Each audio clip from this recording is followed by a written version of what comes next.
say what we want to hear. They will look us right in the eye and they will lie to us. They will say, we're really going to take the gas tax and fix your roads. Oh, no, we're going to build a wall, all right? But what happened? I remember 1986. They did amnesty, but they said, oh, but we're going to secure the border. Fast forward to 1998. They did amnesty, and they said, but we're going to do a border fence. 2006, they did amnesty. Do you see a pattern here? And they said, oh, that border wall, we're going to get right on it. My Republican opponent, Darrell Issa, introduces several amnesty bills, including one in 2013, 11 million illegal immigrants given amnesty and not a single provision for securing the border. And I sit there and I'm like, hold on a second.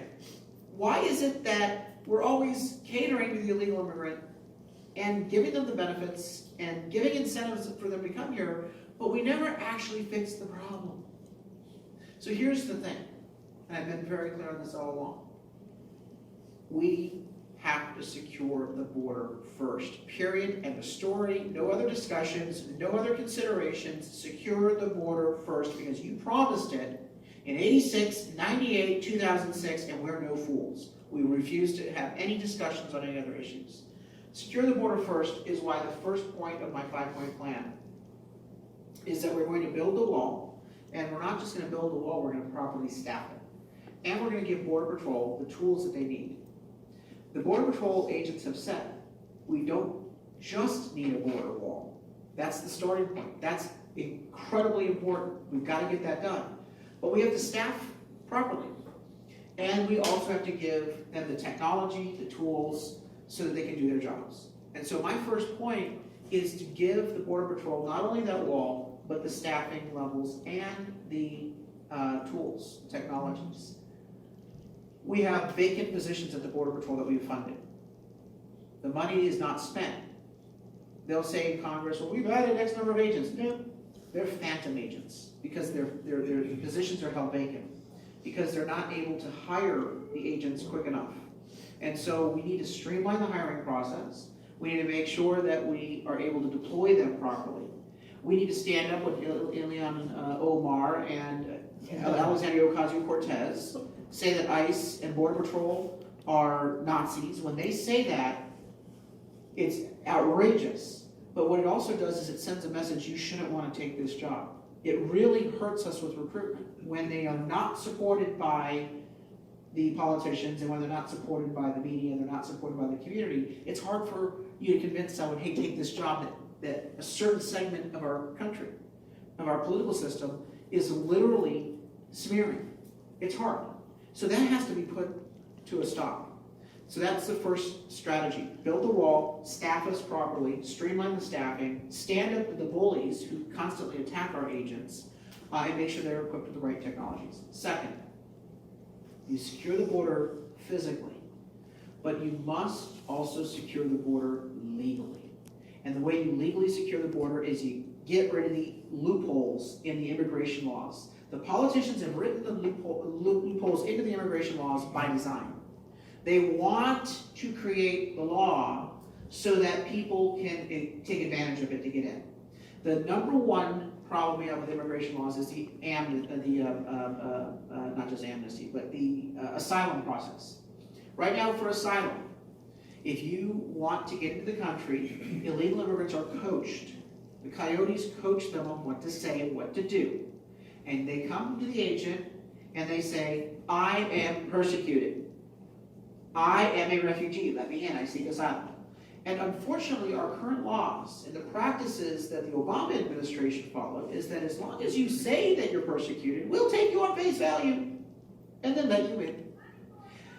We give you a ticket, like at Baskin Robbins, one of those little ice cream cone tickets, but instead of number 22, you're number 222,000, all right? And there's a backlog of cases. It takes 2 years for the immigration judge to actually hear the case. In the meantime, what happens with the illegal immigrant? They get a job, they find a wife, they have a baby, or they just don't show up, or all of the above.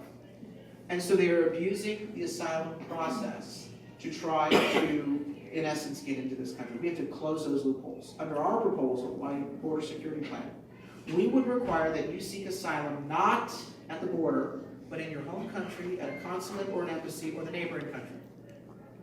Also, you have to make sure that if they want to appeal the determination of a Border Patrol agent, is that for us? Yeah. They came to join the party, it's wonderful. That's awesome. Oh, that's so awesome. Yeah, Are they with the ISIS campaign? Are they going to That's what they are. But you basically, you have to change the laws, and part of my proposal, I think is creative, which is we are all for due process in this country. We like due process. But what we are doing is making sure that if you want to appeal the determination that you don't have an asylum case, that you post the bond and pay for the court costs, the judge's time, the government's time, and that if you prevail on your appeal, we'll give you that bond back. We'll reimburse. But if you fail, which 98% of them are failing, then we basically have covered the costs. Now, we're not giving you a free trial because you're not a U.S. citizen.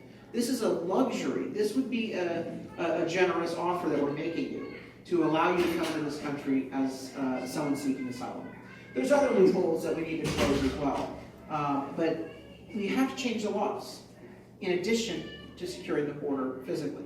Third, let's get rid of the special benefits and status for illegal immigrants. And that means we got to end sanctuary state, sanctuary city policies so that if you are a criminal, you are deported. We don't want to re-release you into the streets so that you can commit more crime. And also, let's end the welfare benefits for illegal immigrants. That's another way of incentivizing them to come. And so I would require that we reverse the policies here in the state of California.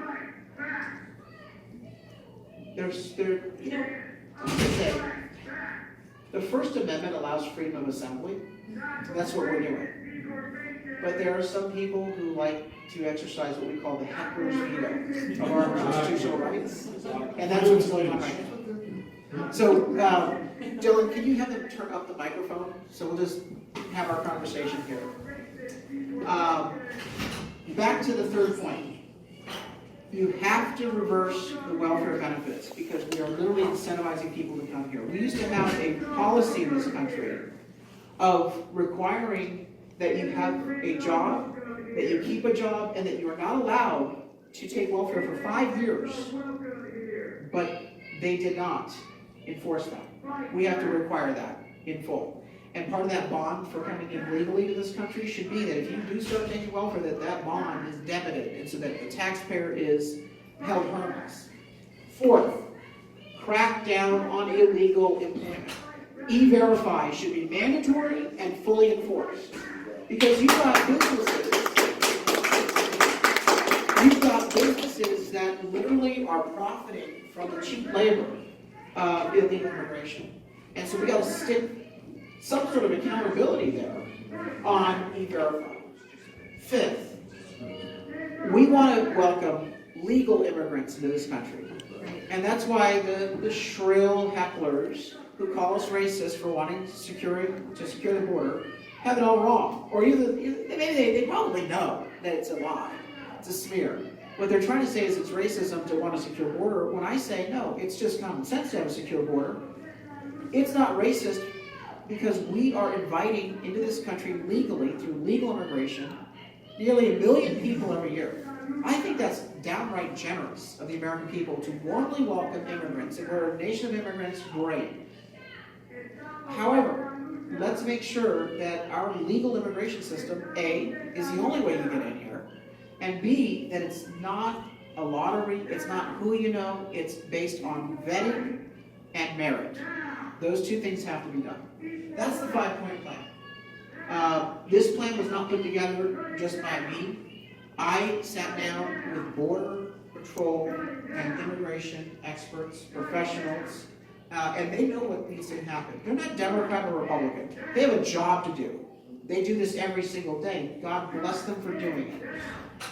They were the ones that told me about the way that the Tijuana River sewage impacts their ability to patrol the border. Illegal immigrants will purposely wade in to the Tijuana River filled with sewage, saying, oh, the Border Patrol won't follow us in. Our Border Patrol agents they go in anyway because they're doing their jobs. One of the agents told me about how he went to the Tijuana River to fish out an illegal immigrant, contain them. He went home. His boots he put outside on his porch because they were smelling. He went to bed, got up in the morning, went to put his foot in the boot, and it fell apart. The stitches overnight had disintegrated. That's how bad of an environmental crisis we have at the border. But guess what? Border patrols, they do their jobs, notwithstanding all of the hazards that come along with that job. Now, I think we can all agree on these 5 points. Maybe you could expand on them, make them better, etc. But here's the missing ingredient. You can have good ideas, but without muscle, nothing will happen. And our president is experiencing that first and foremost. The president ran on a very clear pledge to secure the border.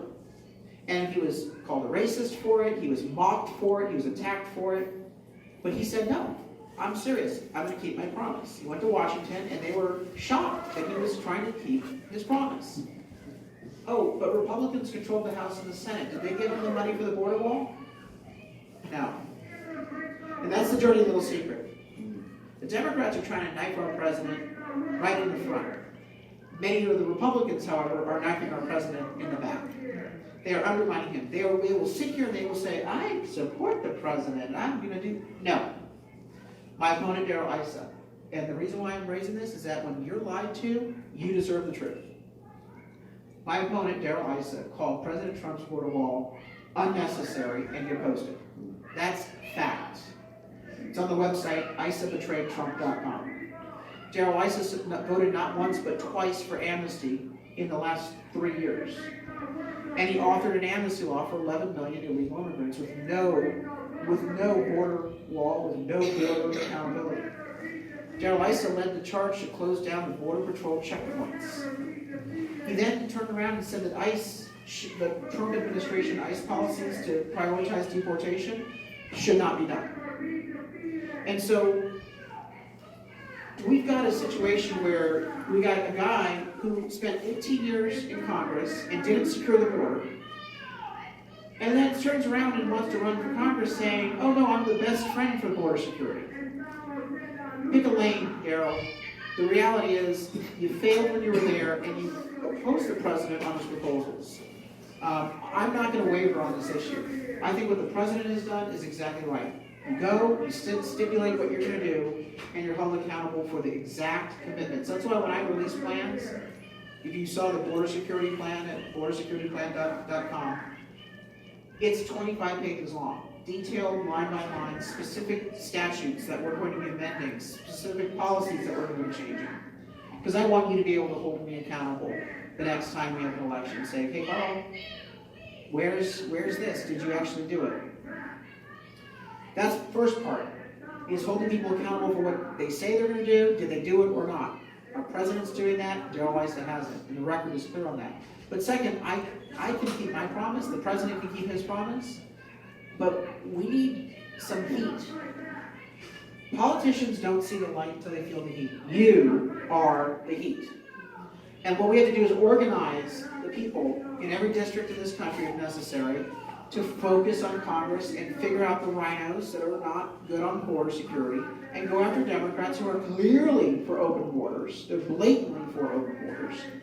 And that's why I support the Border Security Now Super PAC. I'm not in control of it because federal law prohibits me from controlling it, but people running it are good. And I'm committed to help them target weak-kneed Republicans and toss them out of office. Now, who have you heard this from before? Alexandria Ocasio-Cortez. Oh, seriously? Yes. What has she said? If you don't support socialism, I might go after you in your Democrat primary. So I'm taking a page out of the Democrat playbook and leaving them with their crappy ideas and making sure that we have a hammer to go into Congress and say, you either do what you said you were going to do during the election, or we're going to take you out of office in the primary. Or we're going to take you out of office in the general if you are a Democrat. It doesn't matter. Pick your poison. Either do what you said you were going to do, or we go after it. That's the only language that politicians speak. Because, like my opponent, Mr. Eisler, they are seduced by the big business PAC checks. And he's loaded with the PAC checks. Big business wants open borders. We know that. The only people who want secure borders are the American people, the forgotten Californian, the forgotten American who, they don't have a super PAC, they don't have political action committees, they don't get the appointments with the members of Congress. That's why we have to have this movement that says, if you don't secure the border, if you don't support the president, we're coming in, and we won't tell you which one of you we're going to go after. Because we're not going to have the money to go after all of them. But all you have to do is go after one of them. We learned that with Gavin Newsom and Josh Newman on the gas tax repeal. I said, would I like to recall Jerry Brown? Would I like to recall all the state senators and state assembly members that voted for the car tax and gas tax? You bet I would. I don't have the bandwidth and the money to do it all. So what we're going to do is something called the Gazelle strategy. And the Gazelle strategy is we're going to pick one of you, the slowest one. And we're going to all band together, and we're going to take you out of office and we're going to end your political career. And we did just that. And by the way, this Josh Newman not only was the deciding vote on the car tax and the gas tax, he was the deciding vote on SB 54, the sanctuary state law. So when I saw that, I was like, oh, it's like a double whammy. Oh, it's a two for it. This is great. It's the right person to go after. And so that's the sort of activism that I'm suggesting that we engage in. Is that it's not enough just to say, here are the policy proposals, and oh, gee, I tried.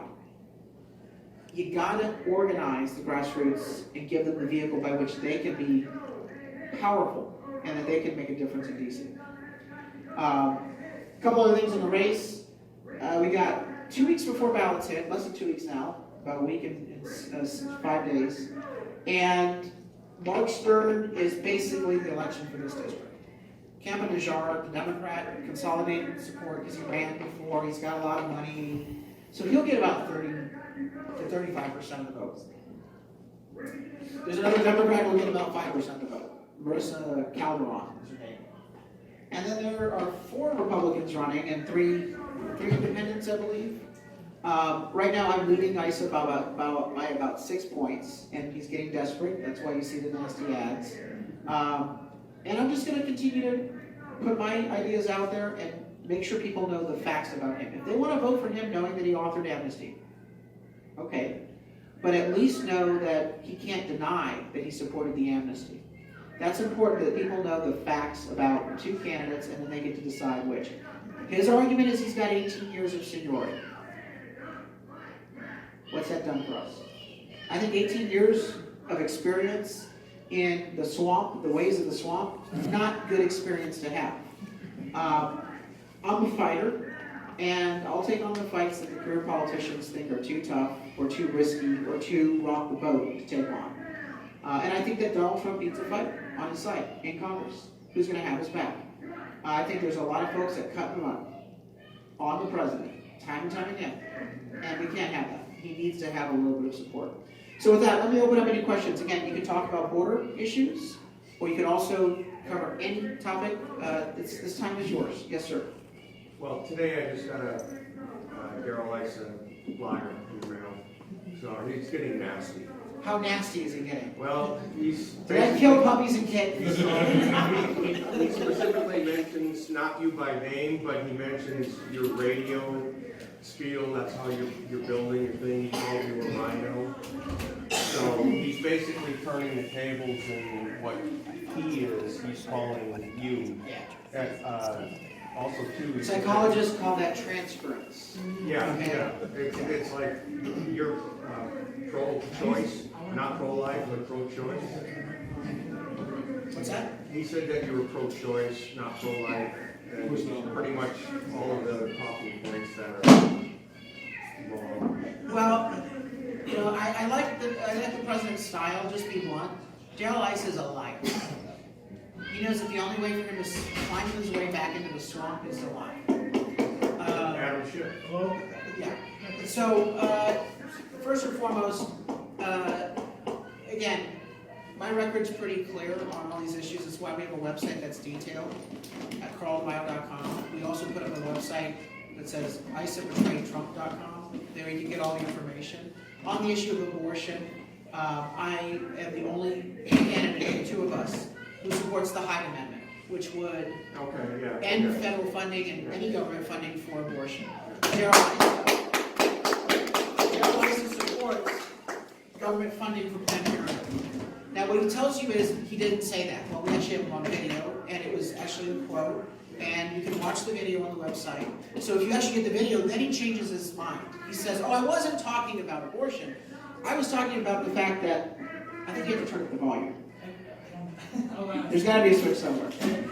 Darrell Issa says, okay, fine, you caught me. I did say I was going to lead the charge for that, but it's a health organization. If you think Planned Parenthood is a women's health organization, you're either a fool or you're a liar. Okay, so here's the thing. I can't wait to go toe-to-toe with Darrell Issa in a debate. He's too chicken blank to go and debate. Because he knows we got the facts. Because we never hear any plan from him. It's just all political rhetoric and bullshit. And this person's that, and that person's that. But we don't hear, this is what I'm going to do. Right here, boom, boom, boom. On KUSI, he said plans are overrated, and that if you're looking for a guy with plans, I'm not that candidate, the other guy is. And I said, wait a minute, you guys didn't have an Obamacare repeal and replace plan. I think having a plan is pretty damn important, sir.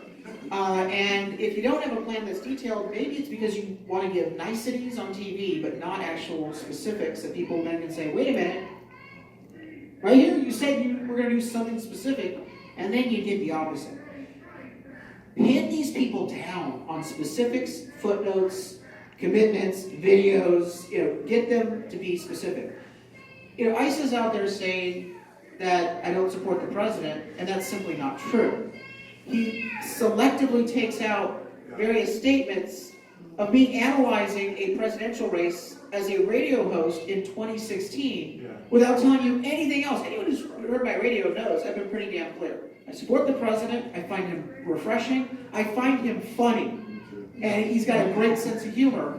And Darrell Issa is the one that has betrayed him time and time and time again. So I can't wait to get those facts out. And unlike Issa thinking he can buy an election, we're earning an election.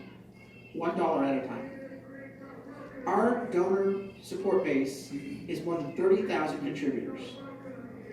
We are getting people giving $5. Our average contributor is $74. And that's because people are giving multiple times. Okay, they give 25, 25, 25, and it adds up to 75 bucks. How do we donate? You can donate in the back table. And I'm not just saying donate. You can donate online, or you can donate at the back table. But I'm saying also buy something. If you don't want to just donate, buy yourself a Freedom Straw. Go annoy them. Buy a big California Great Again hat. Go out there and be like, hey, how you guys doing? You guys making noise? You want a Freedom Straw? We have a shirt that's kind of funny. It's provocative. Freedom doesn't mean free beep, but we also have a clean version. Freedom doesn't mean free stuff. And it's on the back it says stop socialism. What we're trying to do is take a page from Donald Trump and basically allow you to get merchandise that shows that you're not afraid. And when you go out wearing one of those caps or have Freedom Straw or a MAGA hat or whatever, you show others in the community that you're not the only one. One of the things I find remarkable is that if you wore a MAGA hat with those folks, it would be very risky. So much for the tolerant left, by the way. The peace and tranquility of the tolerant left. But what you will find is when someone is wearing something conservative, watch people around them. Because what you'll find is you'll find a nasty like that. But you'll also find 5 to 6 other people doing this. And it's amazing. It shouldn't be that way, and I know it shouldn't be that way. But sadly, there are people who do not respect the First Amendment rights of others. There are people who do not respect the freedom of religion of others. So here's the thing.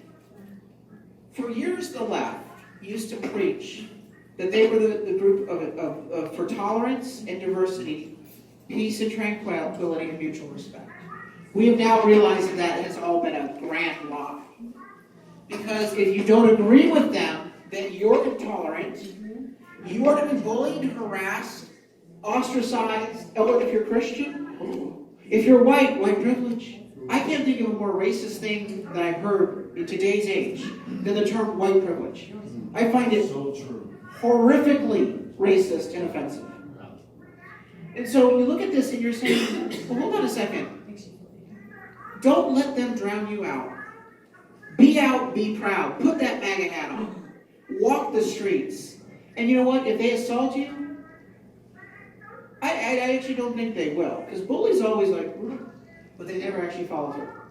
And so go out there and show your neighbors and your colleagues and your friends that you're not the only one who thinks that this is crazy. There's other conservatives, there's other common sense Californians out there. So that's why we do merchandise. I said I don't want to just ask for donations. If someone wants to give $5, great. But if they want to get a freedom straw or a t-shirt or a hat, let's do that because it has two purposes. It raises us money, but it also allows us to get pride and message out there to the community, which is where it's sadly needed. Yes, sir. Last night on Channel 10, I don't normally watch network TV, but I got so tired of looking at what Fox was showing in the Capitol. Anyway, a newscaster, and I don't know who's on that channel, but they had Isa on and Falconer, who was endorsing Isa, and the chit-chat back and forth was pointed directly at you. And one of the things they said was, you have all these things and it's confusing the people because, anyway, I thought I would just let you know if Well, here's the thing. Watching. Look, again, this is the fallacy of Daryl Isa's whole campaign. This is the level of dishonesty. Falconers. He's out there saying, hey, he's the supporter of Trump and everyone else is a never-Trumper. But who did he get endorsed by? San Diego County's biggest never-Trumper and open border advocate, Kevin Faulkner. You bet. So you know what? If those are the folks that you keep company with, move along. I mean, the swamp takes care of itself. Look, I am never going to be the politician's first choice. I'm not going to be their second choice. I'm not their last choice. My only hope, my only focus is being the people's choice. That's all I care about. And that's the only endorsement that yes, ma'am. So back, before to secure the border, they say they want to get rid of Border Patrol.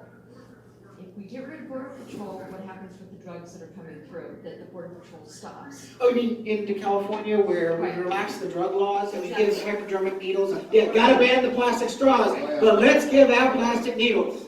I mean, look, the reality is this.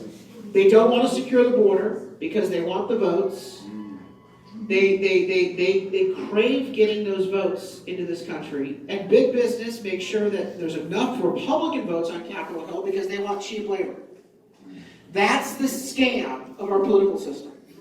And it's time that we expose it. And the president is fighting that scam. He's literally, when you say drain the swamp, on this issue, what he's doing is exposing the scam on both sides. One side wants an open border for the votes. The other side wants the campaign cash from the PACs, from corporations, for cheap labor. And that's why we don't have a seat at the table. Right. That's my plan here. It's not just a 5-point plan of policy ideas, because that's nice.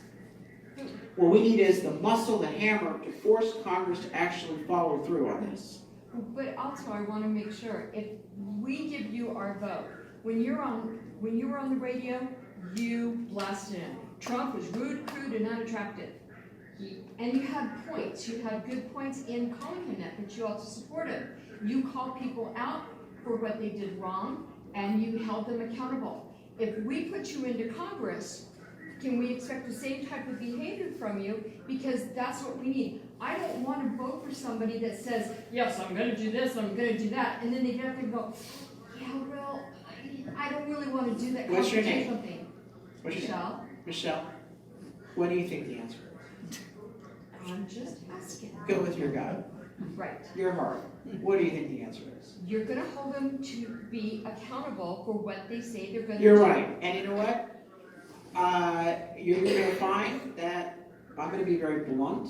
Because I think the American people are sick and tired of We the are. flowery language and the fluff. And I have 18 years of experience, and I was at the Capitol Hill Club the other day. You know what? And that's gotten us absolutely nowhere. Exactly. Absolutely nowhere. And so, look, I having been on the radio for 5 years, I think I have the ability to go on TV, cable, any forum, and just be blunt. And I'm going to be doing that every single day. We will continue the radio show, by the way. So right now, my show is a podcast, but I'm actually going to continue that show, and it's going to be behind the scenes in Congress. They're going to hate it. Because I'm going to say, I'm going behind closed doors, guys. I will never get invited behind closed doors, I can tell you that, which is fine, you know. But I'll say, hey, this is what happened today, this is what you need to know. And we're going to be buying airtime on Kogo. Well, you know how Roger has 5 at 5? Yeah. We'll have 5 minutes. I gotta buy it though. Under the rules, I've gotta buy the time, but hey, it's worth it because I want you to hear the report every day. Here's your report for today. This is what they're trying to do, and this is what we can do to stop them. When I've been on the radio for 5 years, you know, and you gotta go with breaking news, and anyone who knows me knows I don't use a stitch of paper. Comes right from here. Sometimes you hear ums and ahs, just because I'm like, okay, we process this. But no, I don't have to. When people say, oh, in your campaign, you know, we have to go back and review what you've said. No, you don't. I'm going to say it again. I'm going to say it again and again and again, because it doesn't change based on the audience. Right. Politicians, time and time again, will go into one audience and say, oh, you know that picture on the internet? What color is this dress? It was gold or black or whatever. They literally do that all the time. They'll walk in and say, I like this gold dress. They walk in over here, I love the black dress. It's like, you have no spine. You're not willing to state a position, and you know what? I'm going to piss some people off. That's fine. But at least you'll know that it came from my gut, and I'm honest, and you'll know exactly where I stand, and I will fight like the devil to make sure that we address the issue. Thank you. I will never give up. I will never give in. I will always fight for you. That's one thing that you will always know you're going to get here. I may not always be right, in which case you have to call me up and say, Carl, I was that one in El Cajon that asked you that question. Can we have coffee? Yes. And unlike some in this race, I'm not going to go 18 years without doing a town hall. Thank you. I will be doing town halls. I'll go to the opening of an envelope, okay? I will go anywhere. We will have meetings, and you will be able to talk. Yes, go ahead. Supreme Court passed some mandate Obama requiring people to pay if they don't want health care or they can't afford it. How can Gavin Newsom do that to the state of California? And yet he raised free health care for illegals up to the age of 26. Well, because we have no functioning Republican Party. Announced that he was going to impose a health care tax on legal citizens for not buying the right sort of health care according to government. That's like saying, we don't think that you got the right cell phone plan, sir. You need unlimited minutes. And you're like, I get to decide that, not government. No, that's what they're doing with health care. They're doing it with this restriction on water. 55 gallons, a little bit too much. You get a water ticket, your energy bill is up. Not because of the price of energy. Those time of use charges are penalties that you're paying because government says, I don't think you should be using that much energy. Here's another speeding ticket. Oh, but you can be a homeless person and you can defecate on the sidewalk and have a needle sticking out of your vein, but we're not going to do anything to enforce the law. That's the double standard in California, but nobody calls it out.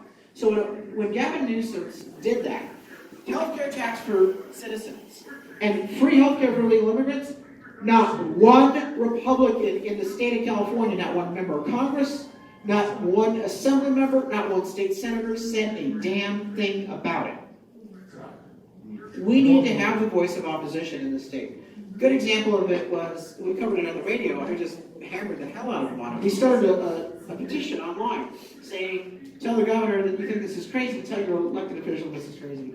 So when they did, when Newsom did the gas tax, so this was 2 months ago, 3 months ago maybe, I wake up in the morning and I see an alert.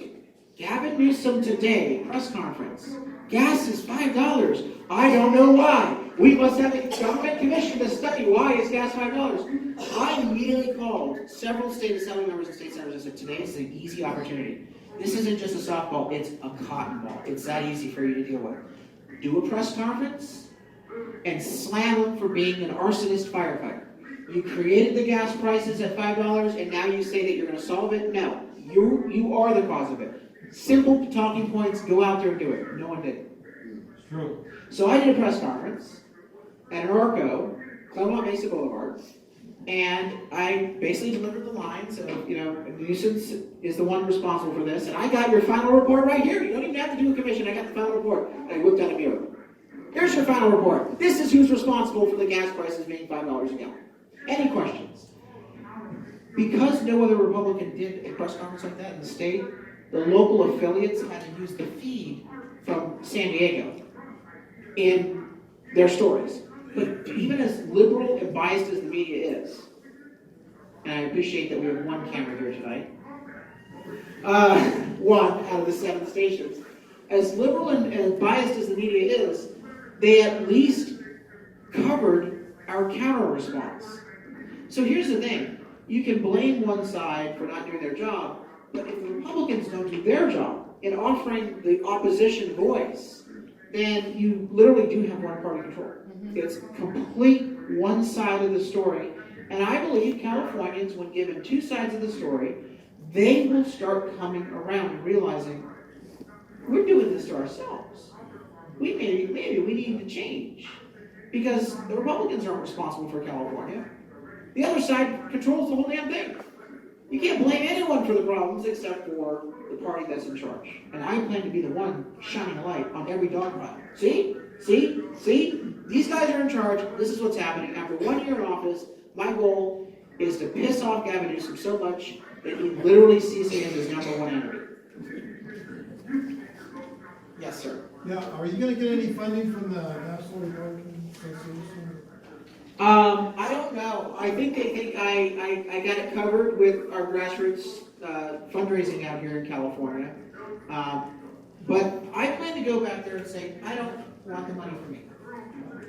Give me the money so I can help other candidates. Don't even put it in my campaign. Help me fight in California. We send money.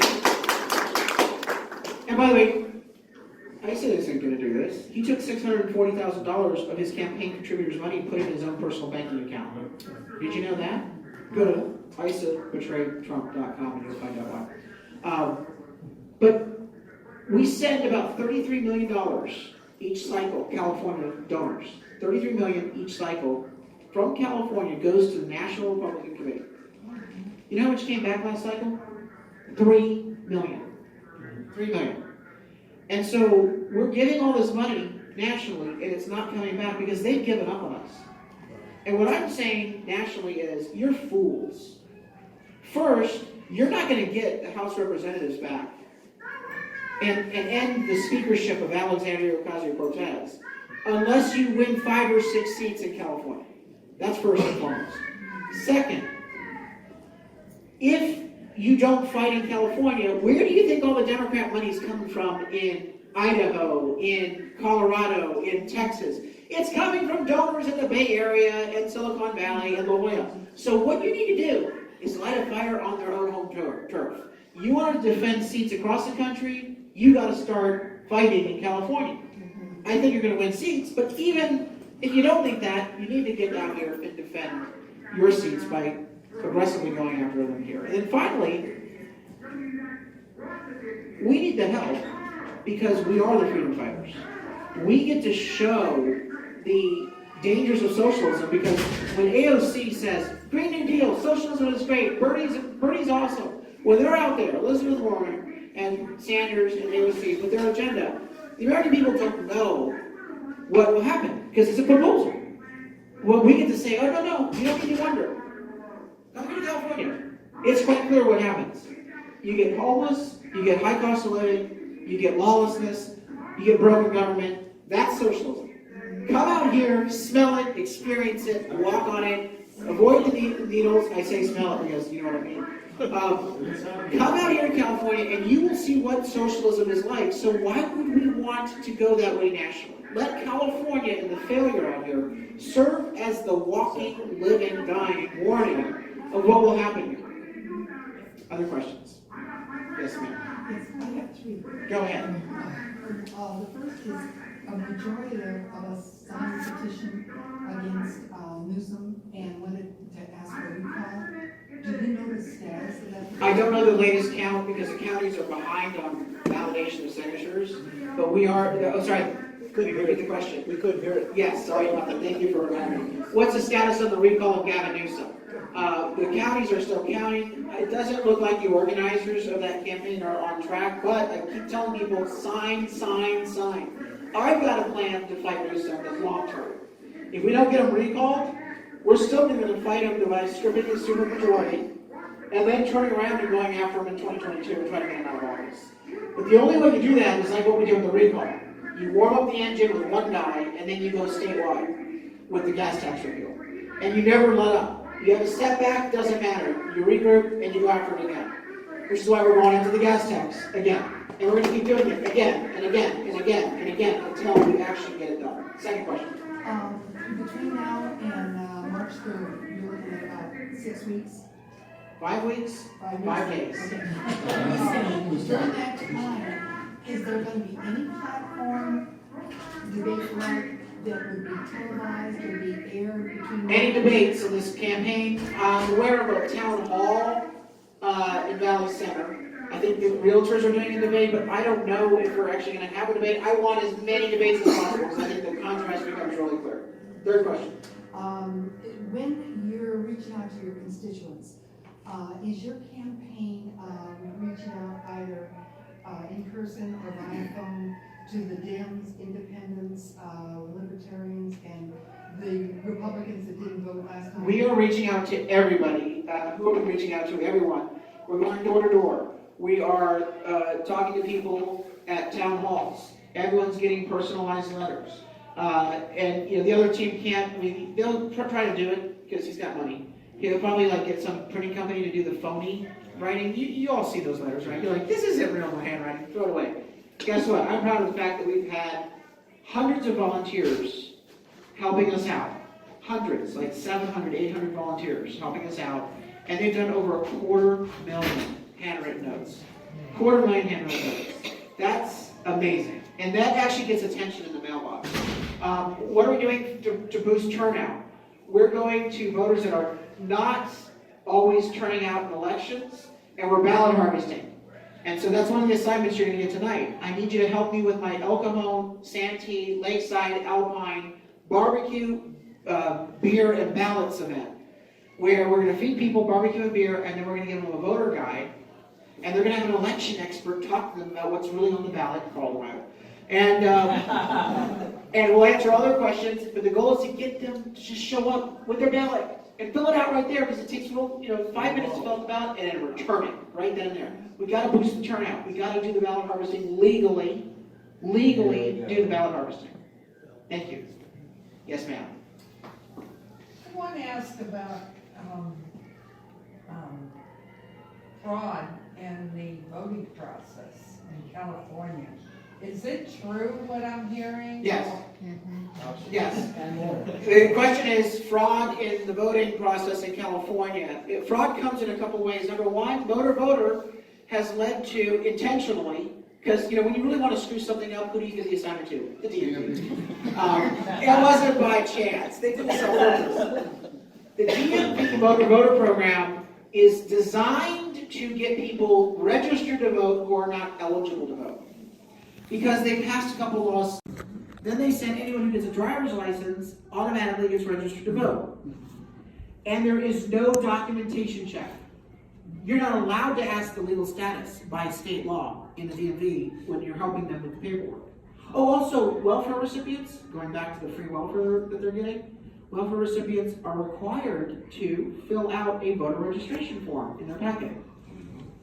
Oh yeah, this is not, oops, we gave it to DMV and they screwed up. No, you gave it to the DMV knowing it's going to get screwed up. Here are the results of the DMV voter program thus far.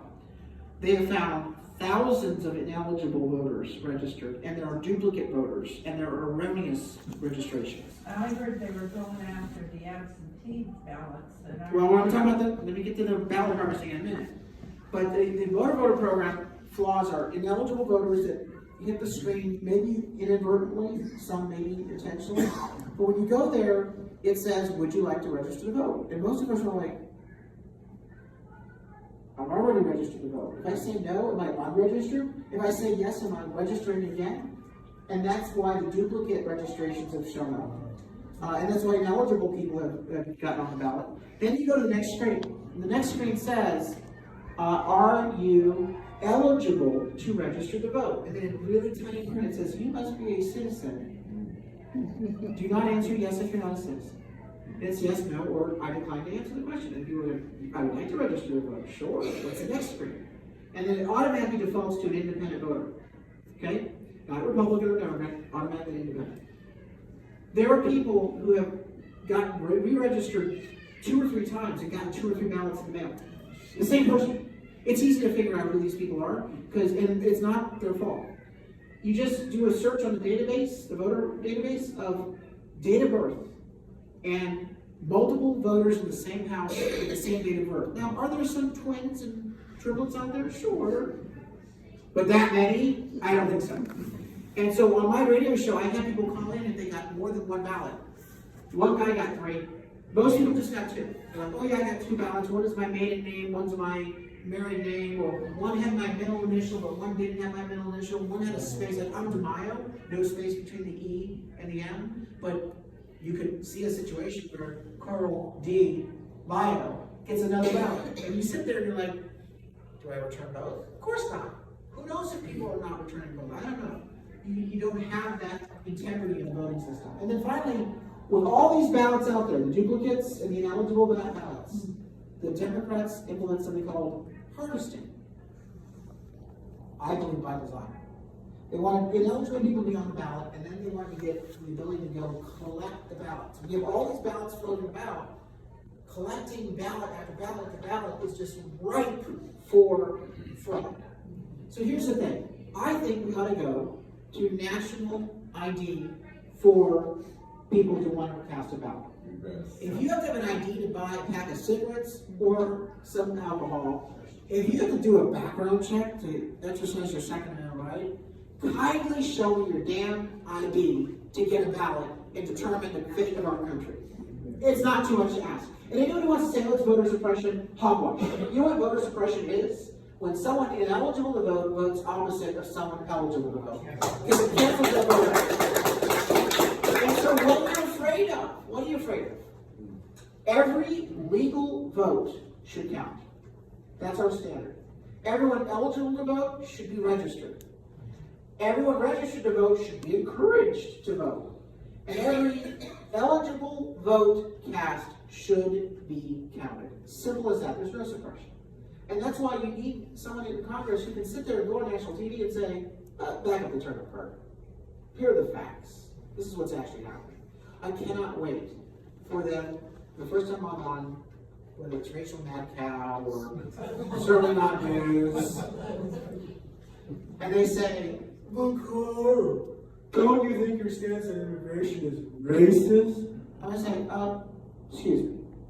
We let in 1 million legal immigrants every year. I find that anything but racist. I find that quite generous of the American people. How generous are we in this country? How welcoming are we? How not racist are we? We let in 1 million. Boy, we're not doing a good job as racists. But let me ask you, Rachel Metcalf, tell me, how many more should we let in legally, about 1 million, before you'll stop calling the American people racist? I'm just curious, what's your standard and what's the bogey? Because I'd like to see what your assessment is.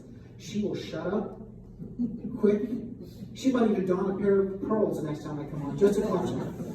She can't respond to that. The media can't respond to that because they've never been confronted with something like that. It's true. The best way to shut down someone screaming racist, and apparently our little friends left, I guess they were only paid union wages for 1 hour. The best way to shut them down is to turn the tables on their own argument and have facts at your disposal and put the question right to them. So how many more curious, before you start calling, don't call me racist, before you start calling the American people racist. Because you're talking about a welcoming policy that the American people have engaged in year after year after year. And then you just shut them down. One last question, and I will stay for one-on-ones hereafter. Yes? So, my last name is Cabrera, and my two parents came here legally, okay? They struggled for years to live the American dream, and they started all over again. There was no getting welfare for just getting here illegal. You had to deal with nothing. You had to start all over again. There was no free health care. There was no free this. There was no free that. So let me tell you about East County. East County Hispanics love Trump because they do not like the fact that illegals are coming in and ruining everything they destroyed, and also putting people that are trying to come legally, and then you have illegals taking their place in line. Why do these people outside would never let somebody get in the front of the line in the grocery line, but yet they're out there screaming and yelling? Now, here's the thing. I'm part of the Latin American Political Association. We've supported Carl for years on other events that he's done. I'm actually missing a meeting right now to be here. I know that you're going to win. I think most of us know he's there. Let's work around. Now, what I want to say is, when it comes down, after you win the primary, when it comes down to the general election, they're going to throw the book at you. They're going to say, you did this, and you did that. They're going to try to destroy you. They're going to have stuff like this. What are you going to do to defeat them? Well, first and foremost, I love this, okay? Because whenever I saw in 2016 Donald Trump having his rallies and people peaceably exercising their First Amendment rights, and you had this sort of circus outside, heckler's veto, I believe it just spoke volumes to the undecided voters and pushed them right in to the right column. But we're not going to walk over many communities. We're going to go to Democrat households. We're going to go to Latino households. We're going to go to independent households. I will go to every single voter we can get because I want to spike our numbers in this district so the Democrats never look at it again. And I need to help our other candidates up and down the state reach out to the younger voters. Do you know how many college kids that we are working with the campaign? Right now, over 50. Over 50 college kids. When people say there are not conservatives on campus, what I say is baloney. We've given up the campus. We've got to get back on the campus and start engaging these kids. Because and I'll work with anyone, even, for the college kids, if you find someone right now, you can save them. You can save them because they've never been exposed to conservative constitutional thought. So if you find them at least open to the conversation, by just engaging them, you can move them. Because the things that they've been taught when they're given the facts are like, Mrs. Krawczyk never told me that. What do you mean that we have freedom of religion, not freedom from religion? Oh, wow.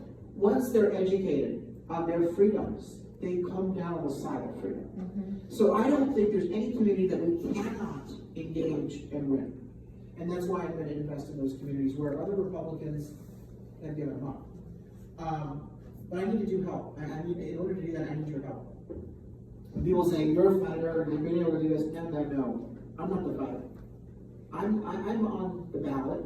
I may be at the podium. I might put together the plan. We are the fighters. We all are fighters. The movement is the fight. And so when we did the gas tax repeal, when we did the recall of Josh Newman, when we did pension reform, it was driven by volunteers collecting on gas tax 9 signatures on average. 9 signatures, and it added up to nearly a million. You can be powerful. It doesn't take a lot. So if you can, please contribute. If you don't want to contribute, buy a hat, buy a t-shirt. You need some sort of t-shirt that, now you can't get straws, buy a straw. Second, word of mouth marketing. If you don't want to contribute or buy something, go home and go on your email, go on your cell phone, and just text your friends saying, check out Carl. He's different. He's got great energy. He is a fighter. Check out his positions. Word of mouth marketing is going to win this. And it's free. It's just your friends opening their eyes. Third, I need you to drag people back to the barbecue, beer, and ballots event. What is it? We've got it all on the website. It's the third week. We have 1 to 2 every day, starting on the 22nd all the way through the 29th. So we are everywhere with the BBBs. But you need to be the ones to promote them and drag them there. So we can give you a list of lazy voters in your neighborhood. And we will give you the names, and you can call them, or you can walk door to door. It's only 30 people, by the way. It's not a lot. And you just contact them and say, hey, I'm a neighbor. Why don't you come with me to the barbecue? I'd like to meet you. And hey, you get an easy cheat sheet on the election guide. But without you activating your neighborhood, it's not going to work.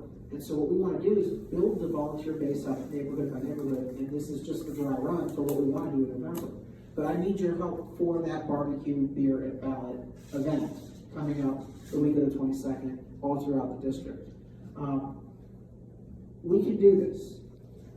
I'm staying in California. I know some of you have been thinking, maybe I leave. Don't. Stay and fight. I'll be damned if I let them run us out of this great state. We can get it back if we're given the right sort of leadership and we have the right plan. And I'm willing to do it if you are. Thank you so much. Let's take one more.